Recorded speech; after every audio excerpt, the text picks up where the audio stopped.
All right, thank you all for joining us today. So this panel is going to be on succession and sustainability. My name's Jessica. I'm going to be moderating, and our panelists are joining us from American University, Georgetown University, Boston University, Johns Hopkins University, the Catholic University of America, and Tulane University. So just to start, I'll just let you guys go down the line and introduce yourself, and you could tell us a bit about the focus of your journal, your role in the journal, and then one goal that you have for your journal. So if you want to start right here. Hello, everybody. My name is Dr. Leroy Myers. I am the managing editor of the Macksey Journal out of Johns Hopkins University. So it's in a humanities journal. We are a pretty small team, and it is a journal of proceedings for our symposium, the Macksey Symposium. So the Macksey Journal and the symposium were created at the same time, and so we only accept submissions from obviously those who attend the Macksey Symposium, which is a pretty big national symposium. And my role as managing editor is to oversee pretty much everything. So oversee the processes, make changes to the editorial policies as needed, hire editors, things of that nature. And if I can quickly to say finally, one goal that I do have is to make our submission base and our publishing base more institutionally diverse. So having more authors from community colleges, especially, and HBCUs as well. Hello, everybody. My name is Polina Silkina, and I'm from Boston University. I'm the editor-in-chief of the Journal of the Core Curriculum. Our journal is part of the Core Curriculum department. It's one of the departments at BU, and we are mostly publishing people who, well, throughout BU in general. We are a humanities-based journal. We're publishing a variety of works. They're creative and academic-based, so sometimes we have even illustrations, poetry, creative pieces, as well as academic essays. Our main goal is to just highlight our student work, the contributors that we have, to show all our students all the work that we have worked on. Hello, I'm Hannah Bryson. I'm one of Polina's editors as part of the Journal of the Core Curriculum. I just started this year, and I'm hoping that the journal continues to grow as we expand our team of editors and receive more contributions from across BU. Hello, I'm Trinity Ruiz. I'm a senior philosophy major at the Catholic University of America.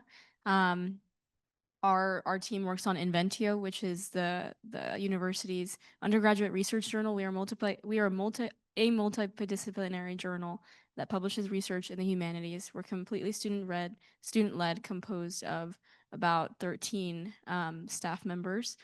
Yeah, and one goal that I have, or as the editor-in-chief, I oversee all our editors, pretty much create the schedule of how the journal is to be produced by Research Day. Our goal every single year is to produce a physical journal by Research Day. And one goal I have for the journal, I've heard so many great things in the conference so far, and one goal that I have is to really reach the wider population of students in different disciplines, particularly on our staff. We have a great gift of extracting the gifts from primarily humanities majors on our staff and practical gifts like marketing and things like of that sort. But I'm hoping to really bring members that are part of marketing majors on campus and really use those gifts. So just really bring awareness to what Inventio is in different disciplines on campus, and for that to contribute in a wider growing journal in the future. My name is Katherine Mackenzie. I am also with Inventio at the Catholic University of America. This year I'm serving as a copy editor, but the previous year I was a published author. And one of my goals, kind of with both perspectives as someone who submitted and someone on the other side of the process, is to get more access from across the university, like they said, but almost less STEM. I'm a music and history major, and so I think Our journal is very traditional humanities heavy, philosophy, theology, history, politics, and I would love to see more artistic contributions to our journal. Hello. My name is Nicole Puapattanakajorn. I am from Georgetown University, and I am currently the co-editor-in-chief for the Anthem, which is Georgetown's oldest running student literary magazine. We celebrated, I think, 150 years of existence, I guess, a couple of years back. So succession and sustainability is evidently something that's very important to us. The focus of our journal is essentially we publish poetry, prose, photography, and art from all people who are related to Georgetown University. So students, alums, staff members, and professors are all allowed to submit. My role in the journal as editor-in-chief is also, again, to basically oversee everything that happens within the club. As a medium-sized club, I would say, we do end up doing a lot of things together as a big group. And because of that, the editor-in-chief really has to make sure that every person who's there has their job done and has the capability to understand what their job is. Whereas I think a lot of other bigger publications are able to have little branches of different people who work together on doing different things. Whereas with us, we definitely emphasize a lot of bonding within the community and just doing a lot of things together, because that ends up being one of the things that helps us the most with actually having people do their work. And one goal that we had for this year was just to bring our publishing schedule back on track, where during COVID, we had a situation where the publishing schedule was pushed off by one semester. So instead of having our fall 2022 magazine, for example, published during that semester, it would be pushed all the way to the spring. So the actual print magazine would come out later. I think that we're doing a pretty good job with bringing it back on schedule, though, as our spring 2025 magazine is coming out within like the next week. Hi, everyone. I'm Willem Ells. I'm the editor-in-chief of Clocks and Clouds based at American University. And we are an undergraduate research journal that publishes research from across the School of Public Affairs and School of International Service at our school. So pretty much anything in the realm of international relations, political science, justice and law, legal studies, anything in that kind of area. We're entirely student run with 2 faculty advisors in both schools, and we're kind of jointly hosted across both schools. And one goal that I've had this year, my time is actually coming to an end at the end of the year, but one goal I've had and that I know the next leadership team will also have is just to increase awareness of the journal on campus. A lot of people don't really know who we are. And so we've kind of done a lot of things to try and get broader awareness and broader involvement. My name is David Moretti. I am here with Catholic University's journal Inventio, and I'm a copy editor for the journal. And our mission is sort of rooted in the Catholic and academic mission to discover and impart the truth. And we focus mainly on humanities publishing, but a goal I have for the journal is to sort of expand that and cultivate an environment that is both positive, academic, and intellectually stimulating.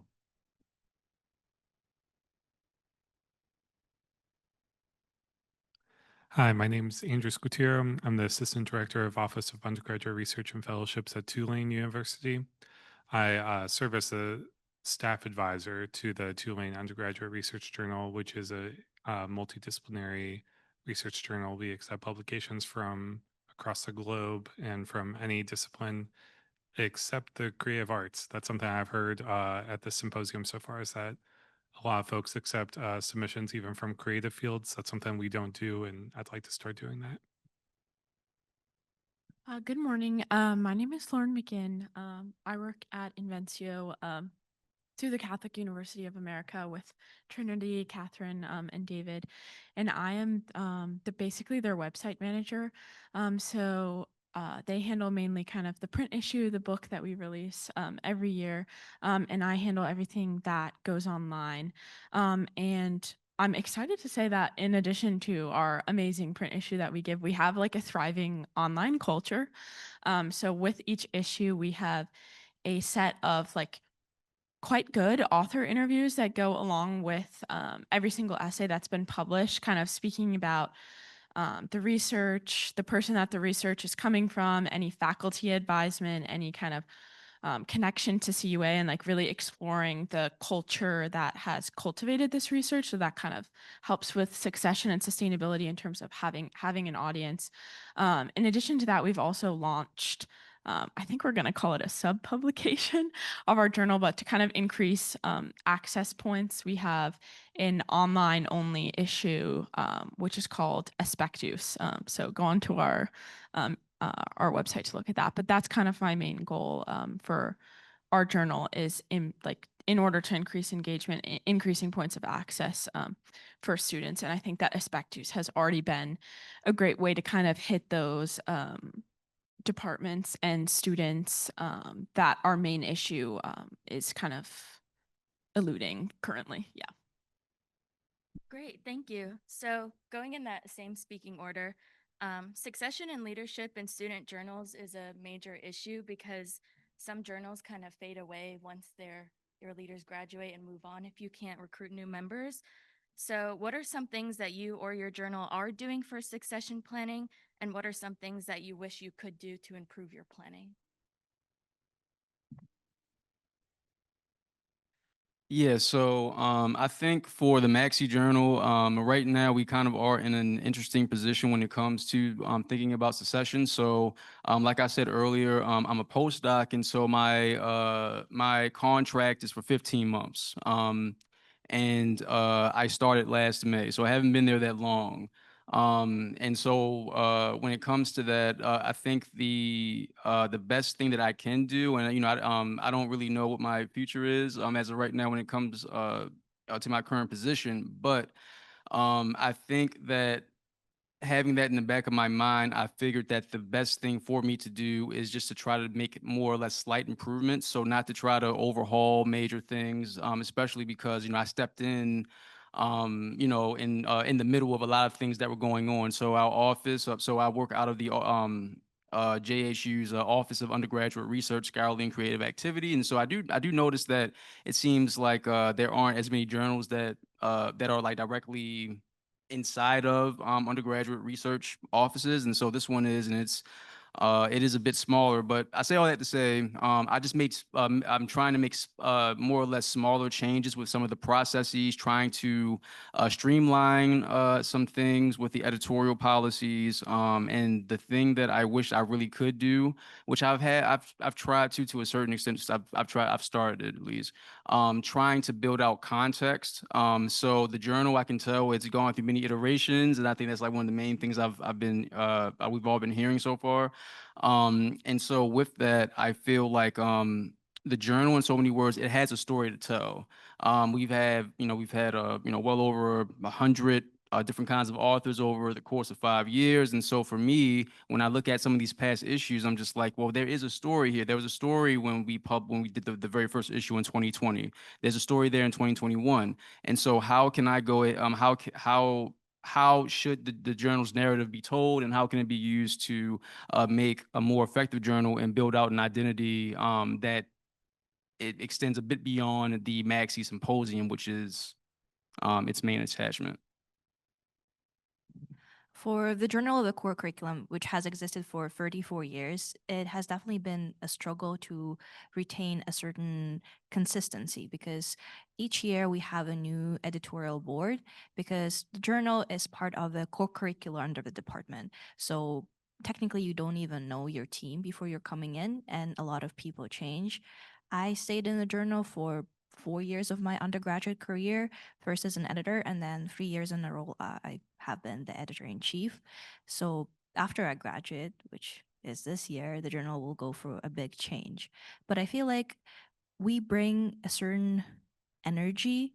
Each editorial team brings a new theme, a new energy to the journal, and they're constantly innovating it and growing it to expand, to bring more things into it, but still retaining the spirit of the department, of the core curriculum department, to share humanities, to share our thoughts and questions and the inquisitive side of humanities.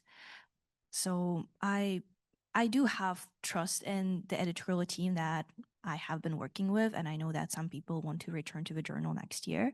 So I know that they'll be continuing my work. For some of the more logistical things, we do have checklists and kind of guides to follow as for layouts and certain timelines to follow through as we're going through the publishing process. But beyond that, it's kind of a creative span, and we're just trying to innovate and grow bigger. Yes. So as a freshman, I have 3 more years ahead of me as part of the Journal of the Core Curriculum. Polina has done an excellent job of passing on responsibility to the editors who have more years ahead of them. She has many resources that's all gone into like a Google Drive that we can all access in the coming years. In addition, the core curriculum itself has been very helpful in sustaining the core journal. The core curriculum, I was recruited by one of my professors who thought I would be interested. We have there's 4 humanities courses. In the core curriculum, we probably have about 100, 200 students in each.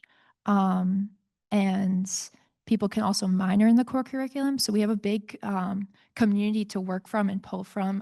And the professors have been very helpful in helping recruit members of the editorial staff.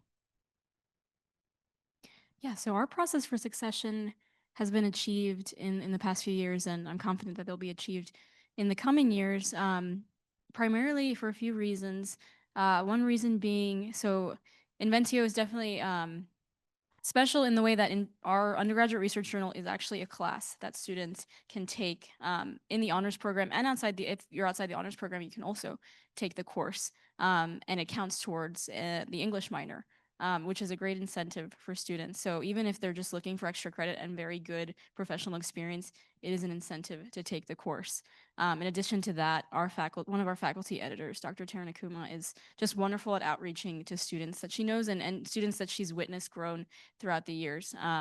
She has a great way of just pulling students in and encouraging them to get involved in Inventio. As well, during the year, as part of the syllabus, students have to do outreach every single year. They go to first year classes. We have a program called LC First Year Experience. So every first year takes the same set of classes, and our students on Inventio go to these classes and they talk about the opportunity to be published in Inventio. So the word spreads through that avenue as well. And we also encourage students to get involved in the student editorial board. And then again, just personally, word of mouth, our humanities departments are very connected as well as the students. So we do a lot of personal outreach that has been successful in the past, and we start from October. So yeah, we have an early starting point for that, and we continue to spread the word. And I think that's very effective, especially since we are a smaller campus community.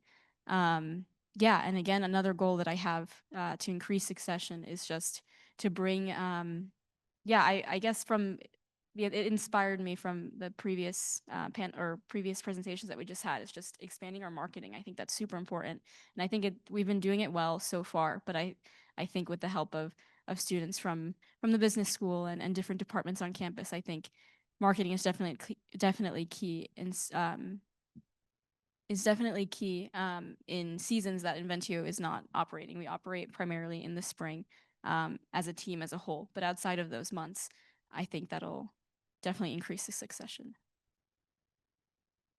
Yeah, I'll say, along with what Trinity said, as it is an academic class that is offered, not everybody on the board is in the class, but everybody in the class is on the board. I've seen a lot of internal leadership and promotion kind of. So you'll have people who join the board maybe sophomore year as a copy editor, and they kind of work their way up. So Trinity here has been editor-in-chief for 2 years and was associate editor before that. And usually people go from associate up to editor-in-chief. So they kind of learn the ropes along the way. And we have our established leadership roles within the board.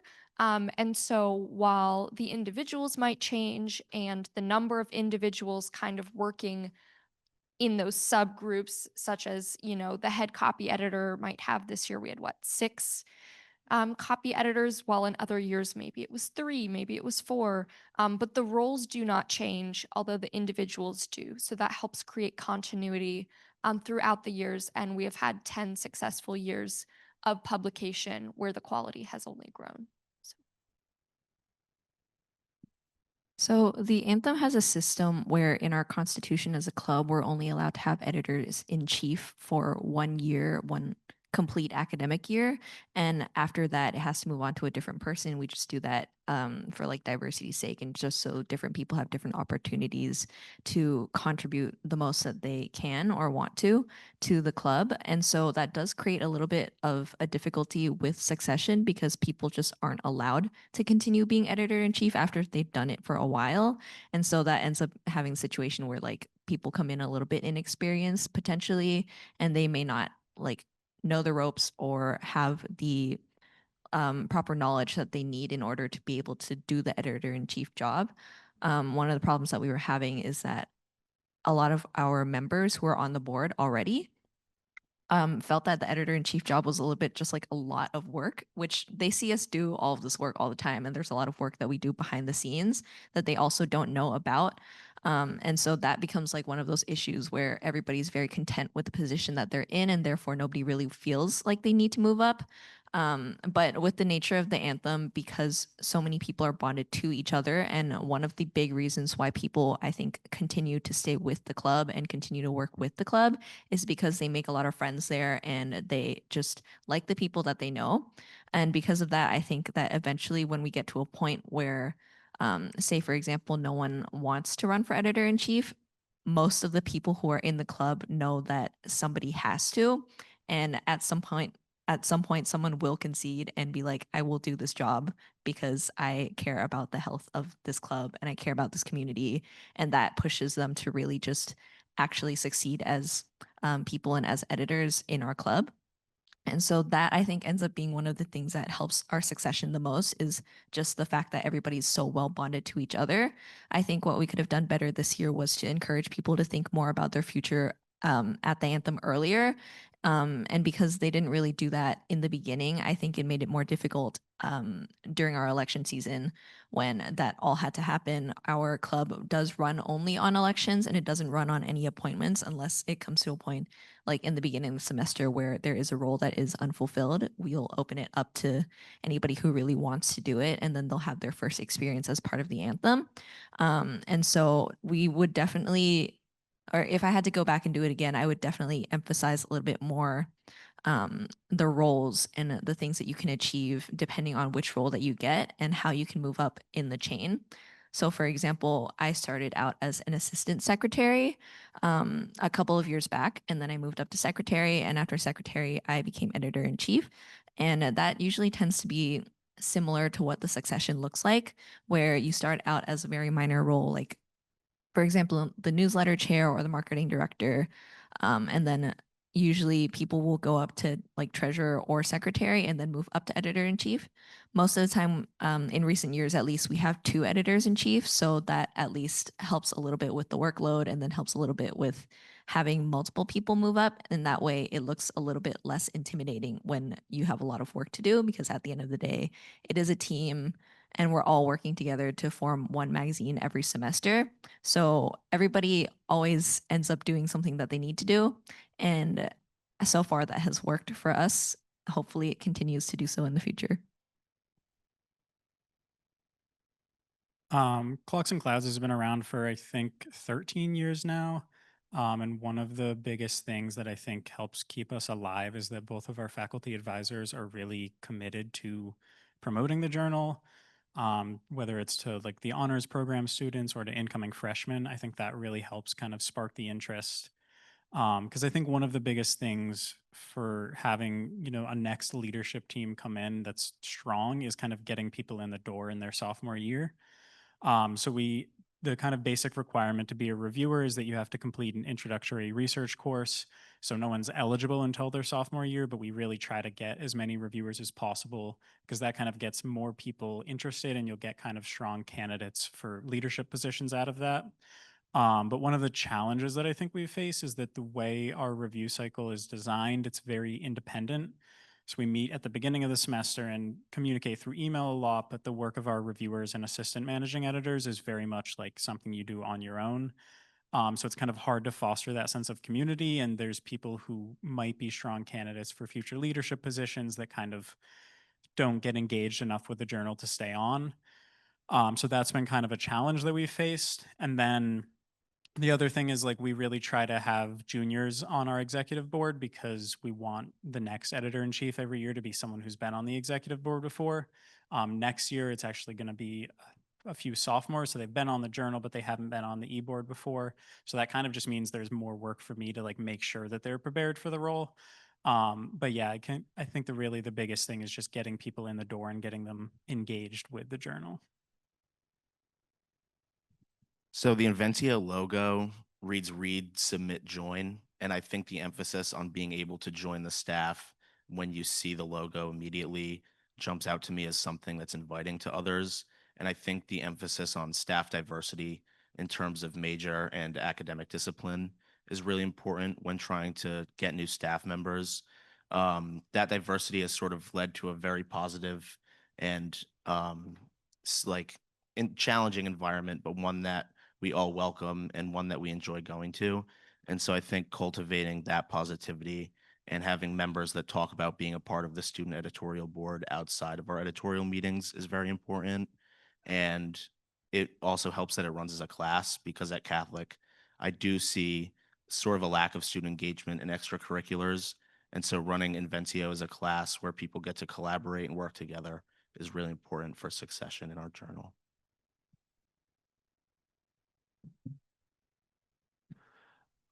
Yeah, we don't really have an issue with succession. It's been pretty easy for us. And I think that's because even though we're student run and student led, we have me as a staff advisor whose job is to make sure that this project doesn't fail or doesn't lapse.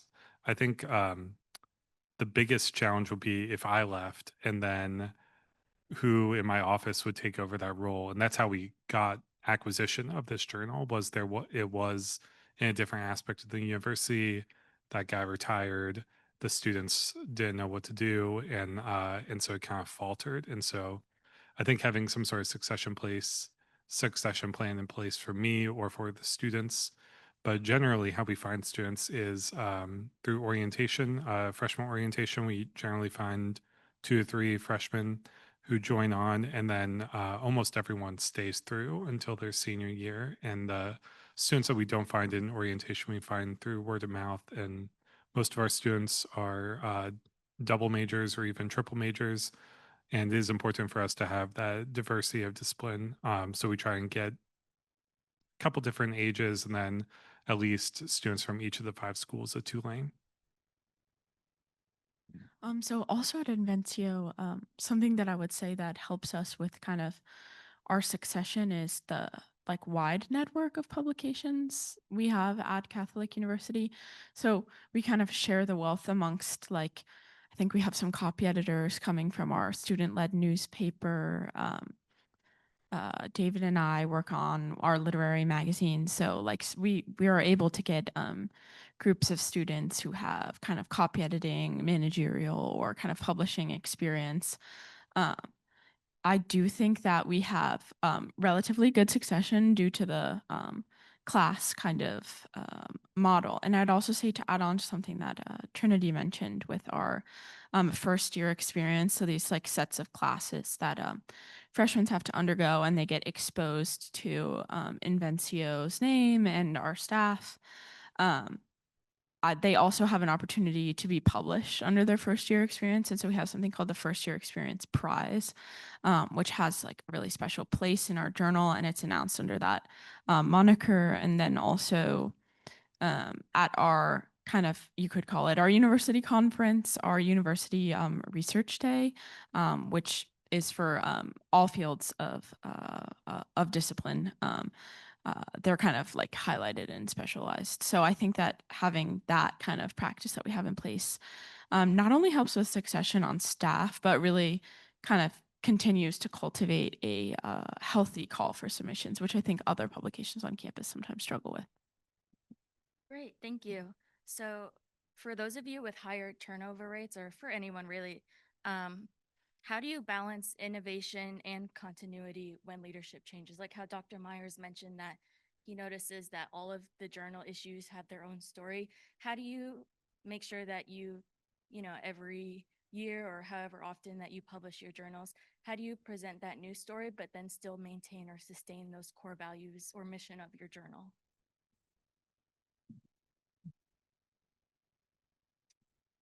Yeah, that's a great question. I guess for me, I can't necessarily answer that question like fully since I haven't been there that long. But in terms of when it comes to innovation, I guess for us, and maintaining the values. I think one good thing about the journal that it has going for it is that it is connected to the symposium, and so that does kind of offer a certain kind of continuity. So we do the symposium each and every year.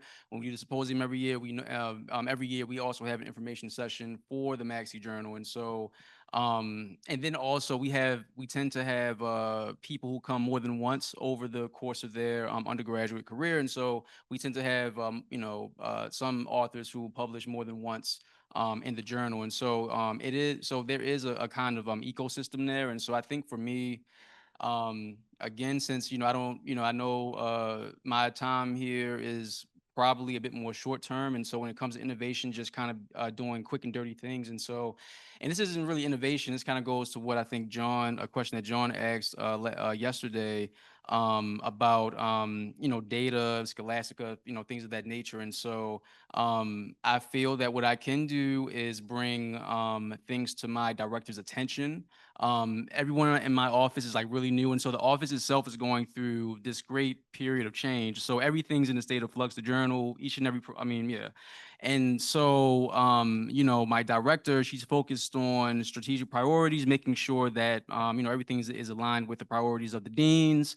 And so for me, I feel it's my job to make sure that I let her know things about the journal. And so I think the best thing I probably did so far is probably let her know about the stats, because, she wasn't privy to it. I didn't really know. And I kind of just I happened to come across it when I was playing around with Scholastica when I first started the job, trying to figure out what I was supposed to be doing anyway.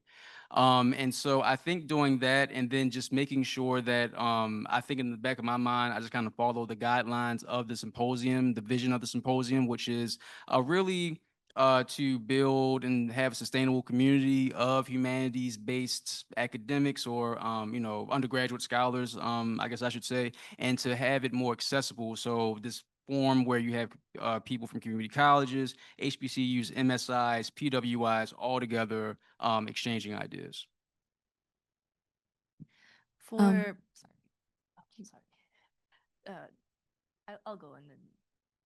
For the Journal of a Core Curriculum, since the editorial board changes every year and the themes change every year, we're mostly following the submissions that we have to establish a theme. So we decide on what we have up. We look at the submissions and then we decide on the theme. But what has stayed consistent is our dedication to the core values, to the core curriculum values, so the department ones. So we always have, for submissions, we always look something kind of related to the courses that are in the core curriculum department or that has the same values of the humanities, as well as we have things that remain unchanged, which is the analects. They're the quotations from some of the texts that we read throughout the department. And then there are more general things that we always include, some poems, some graphics, and always paintings that we also talk about in the department.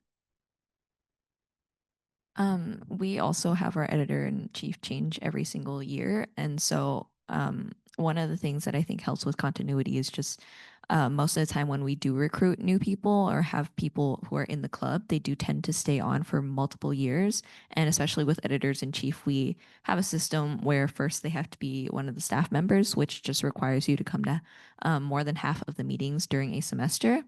And then after that, we have people get elected to the board. And also one of the things in our constitution says that in order to run for editor-in-chief, you do have to be on the executive board for at least 1 year.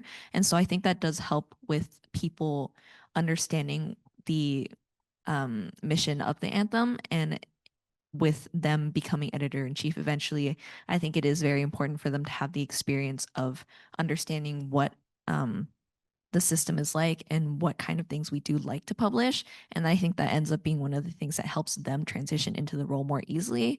On top of that, I also make it very intentional to keep in contact with previous editors-in-chief and also just like interact with them every now and then. We just had someone who was editor-in-chief 2 or 3 years ago return to Georgetown, and a bunch of the seniors who are graduating this year, we were all part of her board when she was editor-in-chief, and so it was really nice to catch up with her. And that just helps with the continuity of just like us knowing each other and then being able to ask each other questions in the event that one of us doesn't know what to do. And so I also make that very clear to the future editors-in-chief that if they have any questions or if they want advice on anything, we're always open to them just texting us because they do have our numbers. That's one of the things as well that we added this year is our board group chat actually is a messages group chat because we realized that when you just use GroupMe, nobody will respond to your questions or ask any questions. And so that does personalize the interactions a little bit more to the extent that people will feel more comfortable with actually using the contacts that they have. For us, every year when we pick a new leadership team on the application for that, we have a question that asks, what are some new ideas you have for the journal? And everyone kind of comes in with lots of big ideas, lots of innovative ideas. But the actual review process is sort of set in stone in a way that preserves continuity across years because it really can only change so much. And our faculty advisors wouldn't let us change it too much. And then I think the other thing is that like sort of naturally once the year starts, you come in with all these big ideas and then you get really busy and the number of them you actually try to make happen kind of starts to dwindle a little bit. So that kind of also, there's new things happening every year, but it stays pretty continuous because there's just only so much that any leadership team can actually accomplish. Okay, as has been said, well, for our journal specifically, this year particularly, we have a lot of graduating seniors. Everyone here, Katherine, David, and Lauren, we're all seniors, but there's also still a good amount of underclassmen that are staying on. Yeah, and I think that's been the norm for years. I've been on for a couple years, and we have this habit of training up the underclassmen staff to when they're seniors to take up these higher positions and also train the incoming staff members, which I think is super important. But I also think, I encourage the significance of just encouraging how we've grown, especially when the previous members of the editorial board have left. I think I've done well to just highlight what the journal has done in the past and the way things have succeeded and the way I want to continue doing stuff while also having the freedom to grow within this order that has already been set in place. What remains consistent is our mission to highlight really good student research that imparts truth, but also within this order, within this consistency, we've been able to begin new projects like Aspectus, this online sub-issue that we plan to grow next year. I think within that consistency, there's room for growth and it's healthy. This flux is really healthy for our journal. And we hope in years to come, after 10 years, we hope to only keep growing the journal, both in design, both in leadership, and in greater awareness that it exists across campus. Did anyone else want to address this one or? Okay, so it looks like we have 10 minutes left, so I want to make sure I leave time for questions if we have it. So did anyone in person have any questions? If not, I have more for you, so I won't leave you hanging. Okay, so one more I had for you was, how do you navigate burnout or waning momentum within your team, especially toward the end of the semester or the academic year? How do you sustain that kind of momentum? As we all know, things get real crazy during undergrad. So how do you keep that going? And anyone, feel free to chime in. I can begin. So we only publish our journal during the spring semester, and around midterms, as an editor-in-chief, I can see my team kind of dwindling down. in terms of midterms. Some people are missing team meetings, all that stuff. But I feel like the passion and the dedication and just managing the work and evenly distributing it for the people who are less busy throughout different times of a semester really helps. And everybody is always excited for the final dinner once we send everything to the publisher. And I think that's what people are really looking forward to, because there's this kind of ending point, and we just get to have free dinner paid by the department, and it's always great. And then once you actually see the published version, it feels like it was all worth it. So when you give it a little bit of a push, you do struggle, you do persevere. And I feel like we have such a good team that everybody has really a good work mentality to do and finish their job on time, regardless of how much you have to go through it.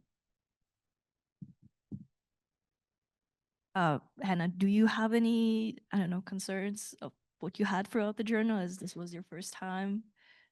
I don't have any concerns. No, I think that because we only publish in the spring, the way it's set up is there's a very natural progression. And there's always new work to be done. So we have to call out for submissions, put the word out, then we get the submissions, we have to review them. Then we do editing and then layout. And so there's always very specific roles that we have to accomplish at each stage. And I think it was made pretty clear what our role was and what we had to accomplish, so that everyone felt that they were essential to the publishing of the journal. And then if we didn't complete our role, then it would set us back. Andrew? Yeah, we accept submissions year round, but probably like most journals, we get the majority of our submissions in the very last month of the academic year.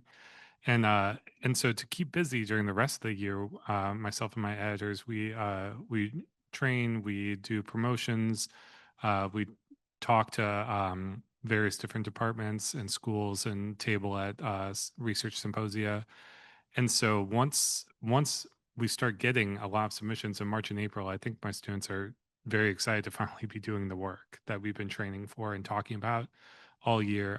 That said, um, we have a culture of acceptance and like understanding that one thing that when my managing editor assigns a submission to a student, she always says, please let me know if you don't have time for this.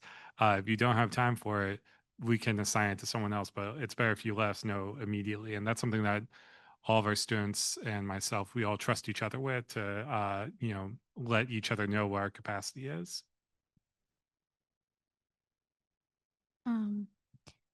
Yeah, I think so. We also operate in the spring. And I think the expectations are, I definitely think that there has been experience of burnout. And just because we've had in the past and now, which I hope to continue growing, is a smaller population of copy editors.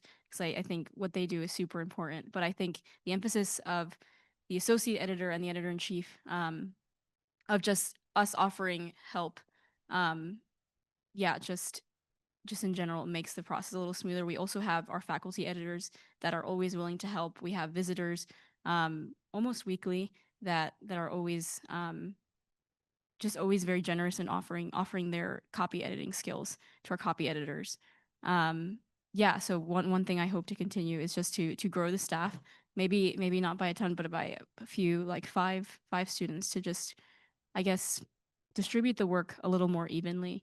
But I think again that the expectations are made clear at the beginning, and the dates. I think the dates for all the copy editing rounds and for the web content work and everything is set from the beginning. And I think the team, I commend my team. I've had a really competent team every year, and they're just really great at getting things done on time. And it's a great feeling when we're able to distribute the journal to the whole student body, and just really showcase the work that we've put into to getting our journal out. Yeah, I also just wanted to add to what Trinity said. I think another thing that I've noticed that's been like at the genius of both Trinity and our amazing faculty advisors was, as the semester goes on, like they really make clear for everyone that like there are exciting kind of career and creative opportunities within like the field of academic publishing. And so we start off kind of with like what could be a boring kind of introduction to Chicago style formatting. But we have an amazing speaker who comes in and everyone tends to get like really excited about that the most, which I'm just like, okay, if we can make that the most exciting thing, then it's going to be awesome. And then throughout the semester, like we visit and kind of receive mentorship from the American Scholar and from our friend Trevor at our university press. So I think just like throughout the semester, as things get low, you know, copy editors in the class have like an inundation of work. Like we just keep getting reminded of all of these like kind of amazing applications of our work and receiving mentorship from people that are like at the top of the field in Washington, D.C. So that's an amazing thing that we do. Great, thank you. So it looks like we have just 3 minutes left. So does anybody have any questions? Okay, well, we could wrap this up then. Thank you all for joining us. I know this is a really hectic time of year, so we really appreciate you coming out to speak. And I think it was a really great discussion. So thanks again.